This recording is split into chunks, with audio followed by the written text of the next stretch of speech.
there, welcome back to Applied Wisdom, Literature for Living Better. Great to be diving in again. Sometimes a book just lands with an idea that feels simple but really changes things. I know what you mean. Joseph Nguyen's Don't Believe Everything You Think felt like that for me. And based on what you shared, it sounds like you're maybe looking for something similar, a way to, I don't know, quiet the mental static a bit. Absolutely.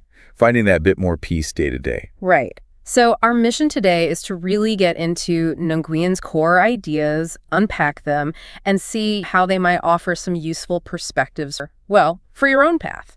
And his approach is quite direct, isn't it? He really goes for the root cause of a lot of our sort of inner turmoil. Exactly. It's pretty radical. He basically says that stuff like anxiety, stress, sadness, it's not directly caused by the event itself. Right. Not the traffic jam, not the difficult conversation. But by how we relate to our thoughts about those things, we fundamentally misunderstand how thinking works. It's a powerful premise. Yeah. Think about waiting for some important news, maybe an email. Okay. One person might be glued to their phone. Heart racing, imagining the worst with every passing minute. I can picture that. Another person, they might check now and then, but mostly get on with their day, trusting it'll show up. Same situation, totally different experience. Why? And that's Nguyen's point, right? It's the thinking. The first person is caught in a storm of thoughts. It's late. Something's wrong. This is bad. And they believe those thoughts. They treat them as facts. Yeah, and that's what fuels the anxiety.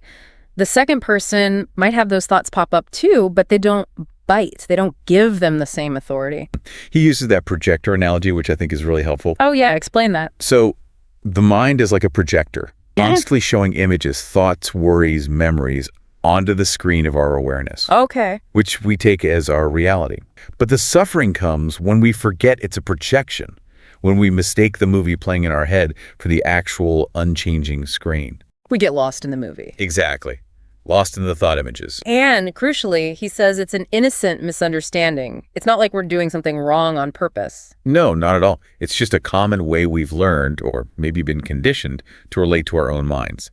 Believing the commentary is the truth. Which brings us to the nature of thought itself. This was a big aha for me. Me too. He stresses that thoughts aren't solid things. They're like energy, transient. Like clouds passing by. Precisely.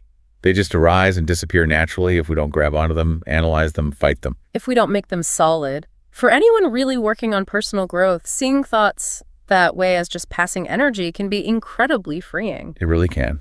And he highlights the direct connection. It creates stressful feelings, peaceful thoughts, peaceful feelings. It seems obvious, but We often miss it. We look outside for the cause of our feelings, don't we? we do.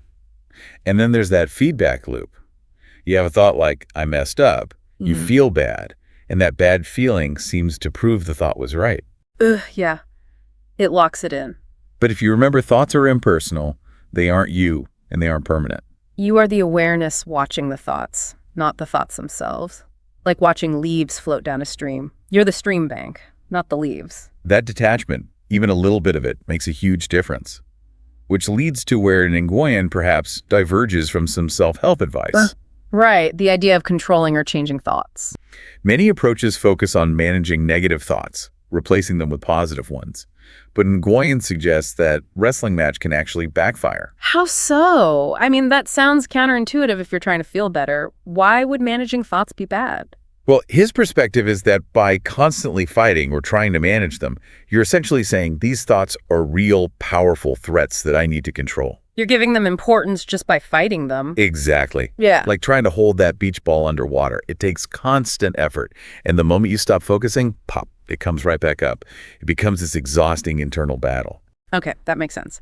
So if fighting isn't the answer, what is? He talks about understanding. Understanding. Simply seeing thought for what it is. When you truly see that a thought is just a fleeting mental event, a blight of energy without inherent truth. Its power just dissolves. Naturally. Without you having to do anything to it. Yeah. It's less a technique, more an insight. Oh. A shift in perception. You see it differently, and its hold weakens. And that difference between letting go and pushing away feels key here. Absolutely crucial. Pushing away is still resistance. You're still tangled up with it. Still giving it energy. Right. Letting go, in the Nguyen sense, is more like noticing the thought is there, but not getting drawn into its story. Acknowledging it without engaging. Oh, there's that worry thought again. but not following it down the rabbit hole, not analyzing it, not believing it defines you. Exactly that. You just let it float by. So if we stop wrestling, stop getting tangled, Yeah. what happens then? He talks about reconnecting with innate well-being. How does that work? His view is that underneath all that mental noise, our natural state is actually calm, clarity, peace. We're already there.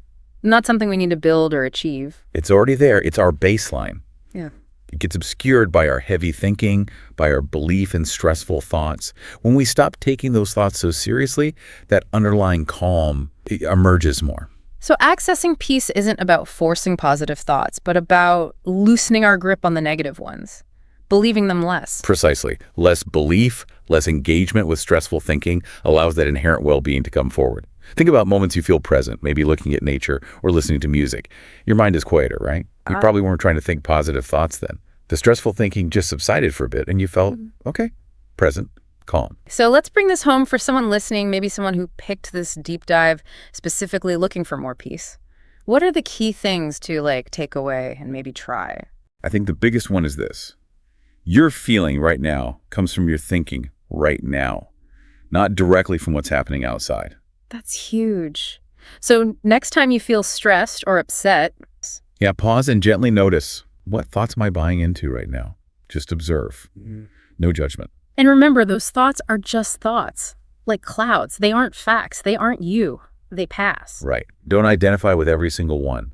And the goal isn't silence, probably impossible anyway. It's changing your relationship with the thoughts. Understanding that the suffering doesn't come from the thought itself, but from believing it's true. Exactly. So practice noticing as thoughts. Little mental events. See if you can just watch them without getting swept away. And maybe take some comfort in that idea that well-being is innate. It's under the noise. Yes. Disengaging from the stressful thought stories allows that peace to surface. Use your feelings as a guide. When you feel off, stressed, anxious, Yeah. see it as a signal, a reminder to check in. Okay, what thoughts am I caught up in right now?